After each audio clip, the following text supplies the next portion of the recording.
Hi folks. So this one, okay. If you're in a church that is quite happy to ban people, then you should know that that's the nature of the church you're in. You should be aware of that. You should care whether that's the case or not. Because if you're in a church like that, then you need to understand that church will not receive from God. That church will be banned. So if you're in a church like River Church, Oasis Church, and the Pentecostal Community Church of God, that's quite happy to ban people from things because people complain, then you yourselves will be banned. Well, your church will. So even if your leadership changes, which, yeah,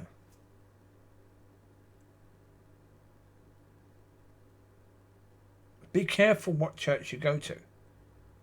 Because if your church has had a past where they're happy to ban, quite likely is they're banned.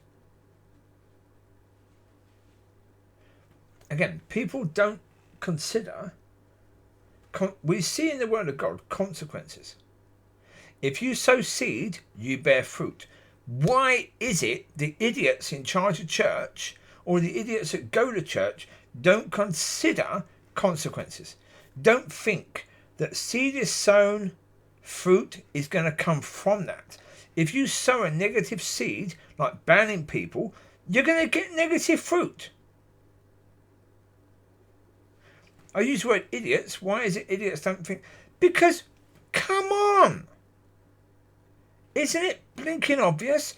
When the Lord talks about sowing a fruit and reaping, He talks about you reap what you sow.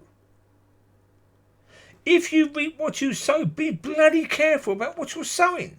But also be aware if you go to a church of what your church sows, because it's going to reap what it sows. Again, people say, oh, you say things that aren't true. No, that is true. If you reap what you sow, if you as a church are quite happy to ban people because people make complaints, you as a church are going to get banned. As a church. Right? Of course. So be aware of the church you go into. Ask questions about the church history, about things like that. Understand what you're stepping into.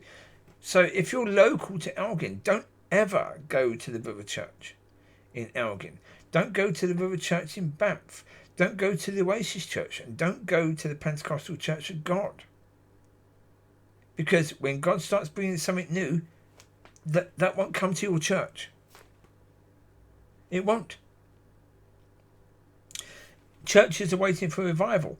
If God actually brings revival, it won't come to those churches.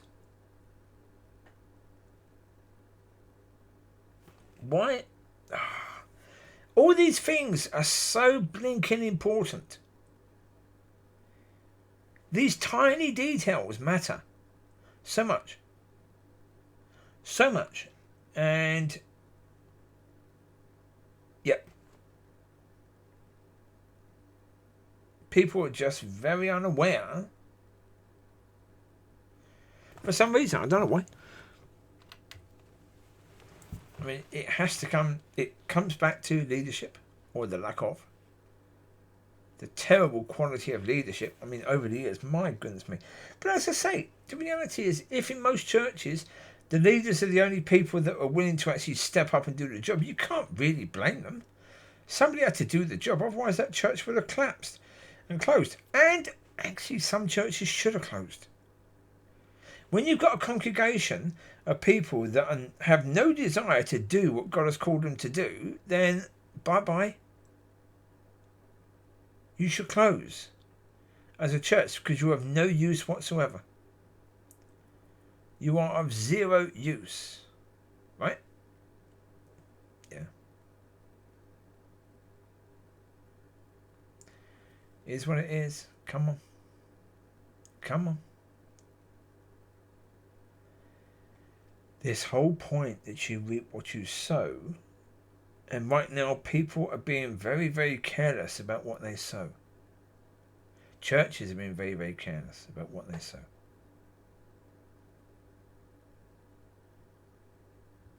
I have no issue at all. If people want to hold me accountable for what I'm doing now, for what I'm saying now, they can do that. Because they should. Because if I need that, then great, you're helping me by doing that.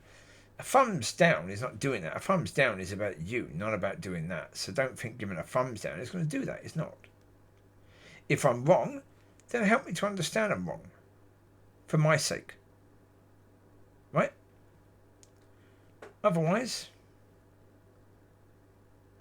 because that's the point. I've got no problem if the pastor's pointing out things I'm doing that are wrong now. The issue I had with him, the first video I did today, was about he brought up stuff that had been going on months ago, stuff that he'd already told me months ago, as a way of having a dig. That, no. That is not okay in any way, shape or form. You're supposed to be the pastor of a church. And when you feel attacked, you attack. Excuse me, that's of this world. That's not of God. What does the Lord say? If someone smacks you on the left side of your face, you offer them your right. This pastor, what's he going to do? Smack him back. That's what he did. He smacked back. Right?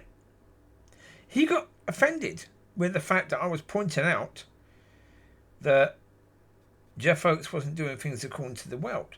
I was pointing out the current pastor isn't doing things. Sorry, Jeff Oates was doing things according to the world, and so was the current pastor there. Yeah. Pointed out about Manuel and stuff like that. Well, again, he got offended. And I said, no, you're supposed to, aren't you? You're supposed to point out the sin, point out the deed, the wrongdoing in the deed, not the person. You're not supposed to judge the person. You are supposed to judge the deed. As soon as I said that, yeah, he knew. Again, he knew he'd effed up. Because he knew. He was trying to accuse me of judging the people when he knew I was judging the deed. And when I said you're supposed to judge the deed, suddenly he knew, oh, okay. Yeah, right, okay. I've got no respect for him. As a pastor, as a teacher. As a man, well, he's a husband. He's a father, so he's done a decent job in that way, I suppose. He's still married. His kids haven't disowned him, so I suppose as a man he's done a decent enough job. But as a pastor and teacher, no. No. I don't think he's either. But again, I can't go heavy on him. Neither can I go heavy on any other particular one because, as I said in the last video and others, they are a product of a system. When they're a product of a system, again, part of the reason why they're happy to be a product of a system is because then they can try and blame the system when all things go tits up. Right? Yeah.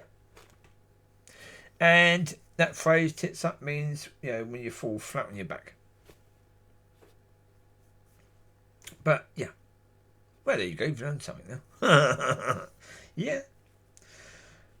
No, as I say, it's that situation. I have no desire at all to ban churches from what God is bringing. But the reality is, when I'm banned from these churches, I can't share with them, can I? And, as I've said before, it is very much a case where the ban will hold. Even that, I don't know about this. This is an interesting point. If they decide to lift the ban, what happens? I don't know. I honestly don't know. I don't know. I think it's quite possibly two things could happen. Three things could happen. One, that's done. I don't think that's going to happen because that doesn't sound like so reap in any way, shape or form. That sounds like what they would want to happen. And yeah, that's unlikely. So another option is they will be banned for the length of time that they banned. That's a fair. That to me would be a fair way of doing things because if they banned me for 3 or 4 years before they lifted the ban, then after 3 or 4 years, them being banned should be lifted. I think that's fair. But it's quite possible it won't be. Because if they unban, they might be doing that for their sake. But unless they go to God and deal with the consequences of what they did, they may very well be banned for life. May very well be. And so I can't tell you what the reality will be. I can tell you option 1 is highly unlikely. It's far more likely option 3 that they be banned for life. For the life of that church. But even for the life of any church in that spot. But probably for the life of that church. Although again, if you start a church in the spot of a previous church, you should go to God and make sure that that area is cleansed of any spiritual crap that was done by the previous one. That would be a good idea to do that. To make sure that if you take over from the River Church in Elgin or Banff or Oasis or the Pentecostal Church, these are my examples. There would be examples in the areas where the people listening will be. If those churches close and they were churches that are banned, make sure you go to God to deal with that. Deal with any spiritual hangover from them. Because you don't want to be playing games. Seriously. Go to God about all things and get things sorted. Make sure that all your ducks are in a row, sort of thing, with God. Certainly, as I said in the last one, if you're going to be building a new church on the space of a previous church that was banned, do all according to God. If you don't, you're going to fall into the same mistakes that they did.